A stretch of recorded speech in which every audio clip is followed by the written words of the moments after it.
अगर मैं आपसे कहूं कि एक इंसान के पास 32 डिग्रियां थी, तो आपके दिमाग में पहली चीज क्या आएगी?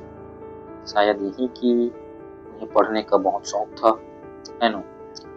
हम बचपन से सुनते आए हैं कि डॉक्टर अम्बेडकर दुनिया के सबसे ज्यादा पढ़े लिखे लोगों में से एक थे।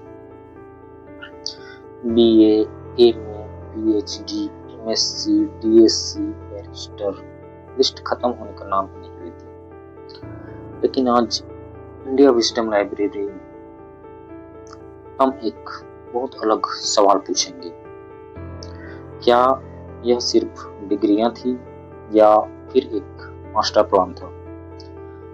आज हम डिकोड करेंगे कि कैसे ये किताबें सिर्फ ज्ञान का भंडार नहीं, बल्कि एक युद्ध की तैयारी थी, एक ऐसी रणनीति जिसे समझना आज हर स्टूडेंट के लिए जरूरी है। चलिए शुरू करते हैं। Operation knowledge. अक्सर हमें लगता है कि बाबा साहब ने इतनी पढ़ाई इसीलिए की क्योंकि यह उनकी हॉबी थी। यह सबसे बड़ा मिथक है। सच्चाई यह है कि यह एक इंटेलेक्चुअल इंजीनियरिंग थी। बाबा साहब का एक प्रसिद्ध कथन है, शिक्षा वह शेरनी का दूध है, जो उसे पिएगा वह शेर की तरह दहाड़ेगा। ध्यान दीजिए, उन्होंने कहा दहाड़ेगा, यानी शिक्षा का मकसद सिर्फ नौकरी पाना या विद्वान बनना नहीं था। उनका मकसद था ताकत हासिल करना। वो समझ गए थे कि उनका दुश्मन कोई एक व्यक्ति या कोई जाति नहीं है। उनका दुश्मन एक पूरा सिस्टम, व्यवस्था है, और 1000 साल पुराने सिस्टम से लड़ने के लिए आपको सिर्फ जज्बात नहीं, एक ठोस रणनीति चाहिए। इस मास्टर प्लान की शुरुआत लंदन या अमेरिका में नहीं, बल्कि महाराष्ट्र के सतारा में एक क्लासरूम के बाहर हुई। सोचिए, एक छोटा बच्चा जिसे क्लास के अंदर बैठने की इजाजत नहीं, उसे प्यास लगती है तो पानी भी ऊपर से पिलाया जाता है। ऐसे अपमान के बाद किसी का भी खून खौल सकता है। आमतौर पर दो ही रास्ते होते हैं, या तो इंसान टूट जाता है या फिर हिंसा पर उतर आता है। लेकिन नहीं, भीमराव ने तीसरा रास्ता चुना। उन्होंने हिंसा नहीं बल्कि बौद्धिक विकास को चुना। उनके दिमाग में एक ही बात थी, जिस ज्ञान की वजह से मुझे अछूत मानकर दबाया गया है, अब उसी ज्ञान को हासिल करके मैं इस सिस्टम को जवाब दूंगा। यहीं से यह तय हो गया था कि उनकी डिग्रियां उनके हथियार बनेंगे। अब आते हैं उनके पहले और सबसे खतरनाक हथियार पर, अर्थशास्त्र। बाबा साहब ने कोलंबिया यूनिवर्सिटी और लंदन स्कूल ऑफ इकोनॉमिक्स से जो डिग्रियां ली थी वो सिर्फ डिग्री नहीं थी। उन्होंने अपनी थीसिस प्रॉब्लम ऑफ रूपी लिखी। क्योंकि उन्होंने डायग्नोसिस कर लिया था कि भारत में जाति सिर्फ एक सामाजिक रीति नहीं बल्कि एक आर्थिक मॉडल है।